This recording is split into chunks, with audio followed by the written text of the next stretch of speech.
చర్చించుకుంటూ ఉన్నారు. ఓహో, చంద్రబాబు నాయుడు గారు ఇంత అవినీతి కోసం ఈ అమరావతి అనేది తీసుకొచ్చారా, అమరావతి నిర్మాణం ద్వారా ఇంత అవినీతి చేస్తున్నారా, ఇంత దోపిడీ చేస్తున్నారా అనే విషయం రాష్ట్ర ప్రజలకు అర్థమైంది. ఎందుకంటే ఒక స్క్వేర్ ఫీట్కి 14,000 కోట్ చేశారంటే ఎంత దారుణం.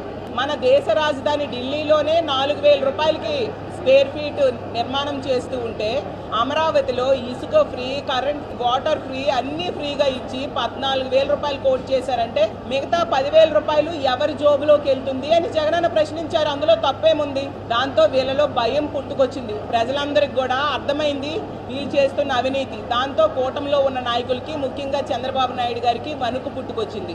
అందుకు తన అనుకూల మీడియా ద్వారా ఈరోజు ఎంత దారుణమైన వ్యాఖ్యలు ఏబిఎన్, ఆంధ్రజ్యోతిలో, పేపర్లో వీకెండ్ కామెంట్స్ అంటూ ఆ రాధాకృష్ణ రాశాడో మనందరం చూసాం. ఇంత జర్నలిజం విలువలు దిగజారిపోవాలా రాజకీయం కోసం? నిజంగా